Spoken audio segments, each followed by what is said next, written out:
Happy Saturday. We have 4 questions for you on today's episode of Developer Tea. My name is Jonathan Cottrell. My goal on this show is to help driven developers like you find clarity, perspective, and purpose in their careers. Questions are one of the most powerful things that you can use to find motivation and to find novel ways of looking at situations. Especially if you can apply questions that are not necessarily already on your mind. Questions that don't come easily, questions that are not obvious.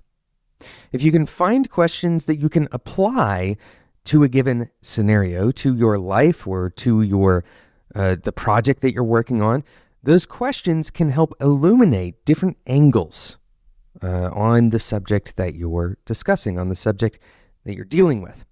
And so it's useful to find sources of good questions. This isn't just something that you would necessarily Google. Of course, you may have Googled to land on this episode, but I'd encourage you to surround yourself with people who are willing to ask you questions. And to be clear, we're not talking about simple questions like, how long is that going to take? Or how is everything going? These are questions that you get asked by everyone in your life. Instead, try to think about questions that require a pause. Questions that you can't answer immediately. They take time to consider, and sometimes you may not have an answer at all.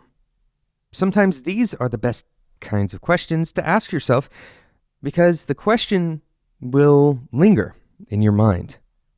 So I'm going to share with you 4 questions, and since we're doing this on a weekend, hopefully you have time to consider these questions, to ponder them, rather than being swept away into your daily work. Perhaps you can think about these throughout your day today. So let's dive into the first question. What is one thing you've changed your mind about in the last 3 to 5 years? And what do you believe today that you're not sure you will believe in 10 years? This is kind of a 2-part question, of course. One is backward looking, trying to identify something that you believed before or some behavior that you adhered to before that you no longer adhere to. And the boundaries that I want you to put on this question are boundaries of perception, something that you expected 3 to 5 years ago that has occurred in a different way, for example, or maybe a belief that you held very strongly that now you don't hold at all. And then looking forward into the future, what beliefs do you hold today that you may not hold in 10 years? What perception do you have today that you believe will shift within the next 10 years? And it's important to do it in this order because we are much more likely to identify something that has changed in the past than we are to expect something to change in the future. We believe that we've kind of arrived at our final location, that the beliefs we hold now, we will hold for the rest of our lives. The preferences that we have today, we'll have on our last day. But if you start by priming yourself and thinking about the change that you have gone through recently in the last 3 to 5 years, then it should make a lot of intuitive sense that you might experience change in the future as well. What you'll probably notice is that your perspective of yourself 3 to 5 years ago may feel like you have a lot of wisdom in hindsight, that back then you were silly, that you didn't know what you were doing. But it's unlikely that you feel that you're silly today, that you feel that you don't know what you're doing today. But in 3 to 5 years, looking back, you might have the same feeling about yourself today as you have about yourself 3 to 5 years ago now. And the reason this exercise is so helpful is that it reminds us that our perception, our beliefs, and the way we operate in the world is fluid. We're learning, and this kind of question reminds us to remain in a position of learning, in a position of flexibility, and humility. Let's go on to the second question. What is one thing you expect to try and fail at today? What can you identify upstream from that failure that you might do differently to prevent it? For example, let's say you're working on a code base and you've dedicated yourself to actually practicing test-driven development. You believe in the merits of this practice, and nobody has to convince you that it's a good idea. And yet, when you walk into work each day, you feel the pressure to skip over the tests and write the code directly. This is something that you try to change, but each day, for whatever reason, you still walk away having not written the test that you wish you had written. So, you may feel that this try and fail pattern is now the norm, but it's worth inspecting what causes this pattern to be repeated, and is there any way that you might interrupt it? The goal of this question is to avoid the mantra of try harder. Trying harder has its limits, not only in the literal sense that there's only so hard you can try to do something, but also in the behavioral sense that trying harder is very rarely the long-term fix. Most of the time, the answer is in your environment. The things that you want to do, you are prevented from doing for some reason. You may have sufficient energy, sufficient motivation to do these things, but there's some kind of barrier. So I want you to focus on what barriers, what upstream barriers are you facing to being successful at the thing that you normally fail at. Now, to be clear, we're talking about something that you can accomplish. Broadly speaking, we're talking about willpower tasks, things that you can do, but for whatever reason, you're not adhering to those things. We're going to take a quick break to talk about today's sponsor, Linode, and then we're going to come back and talk about the other two questions that I have for you today. Today's episode is sponsored by Linode.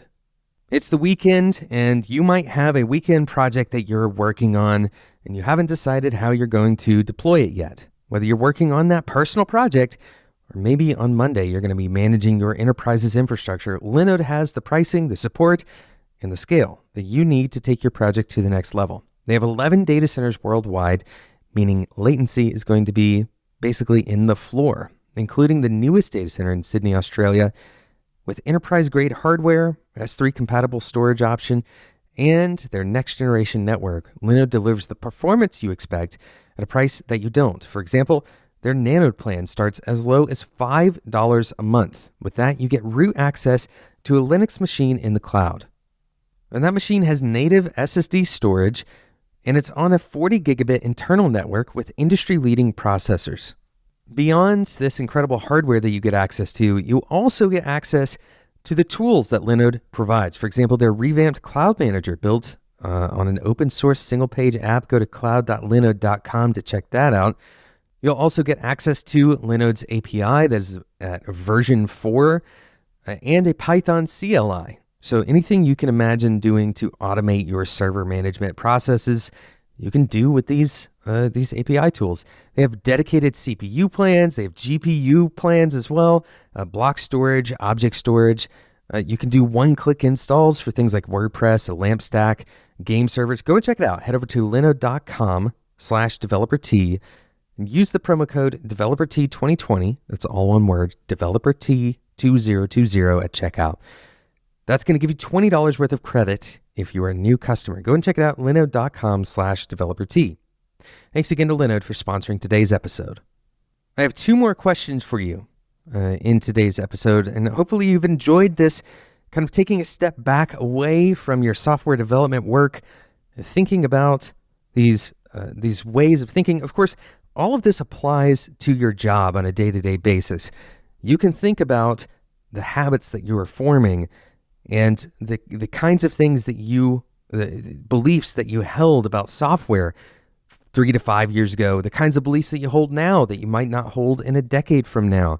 So all of this is 100% applicable at a very concrete level.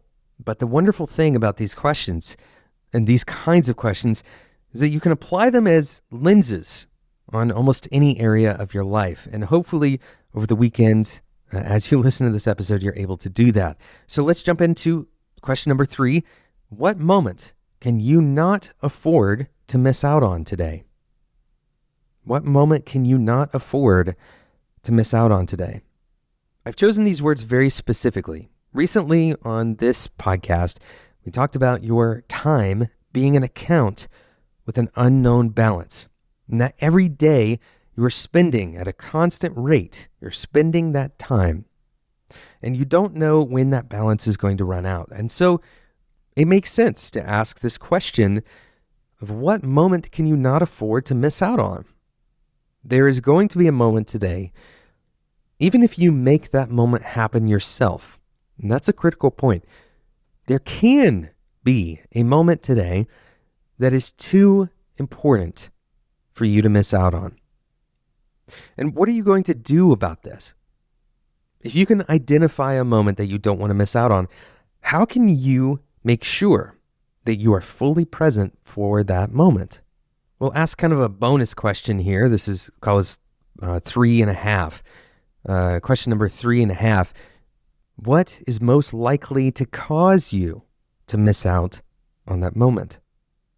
What is the culprit? What is the distraction or the inefficiency? What will take that moment away from you today?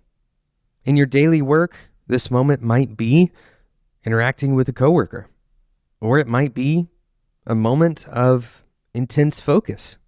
These are moments that are incredibly valuable as well. So it's important to identify those moments before they happen, if possible, and also give yourself some kind of cue for when they are happening as well. Notice in that moment today, what is likely to pull you away from it? What is causing that moment to be shortened or otherwise removed from your life? And finally, we'll come to the 4th question. What is something that you've been putting off that you can take action on today? What is something that you've been putting off? You've been procrastinating on it, but you can take action on it today. I challenge you, even if that action is small, even if it's an incomplete step, even if it's a half step towards whatever that thing is that you've been procrastinating on, I encourage you to take that half step today. Once again, this absolutely applies in your work life. Maybe you've been meaning to go back and document the weird way that you did that thing in that file, or maybe you've been meaning to reach out to a coworker that you feel like is in need of some support. Or maybe this is as simple as doing a chore that you just haven't taken the time to do. These kinds of actions are a type of self-care or mental hygiene. These are things that hang around in our minds, and we can easily beat ourselves up over the guilt of procrastination. And if we even take the smallest step, it's easy to feel the opposite of that guilt, a sense of victory, a sense of momentum, but not just because we're addicted to progress. Instead, we're celebrating this kind of momentum, this kind of action that we take, because we have chosen to do so. Making a choice is an act of autonomy, and having that feeling that you have made a choice that you're proud of can give you a sense of freedom and ease in your life.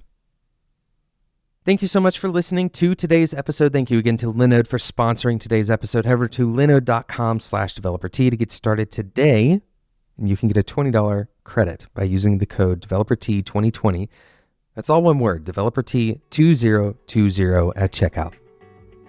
I'd love to hear from you as you think through these questions over the weekend or in the future. If you encounter this episode and it's not a weekend, no matter what the day is, please reach out and share the kinds of thoughts that you're having in response to these questions on Twitter at @DeveloperT, or you can email me at developertea@gmail.com.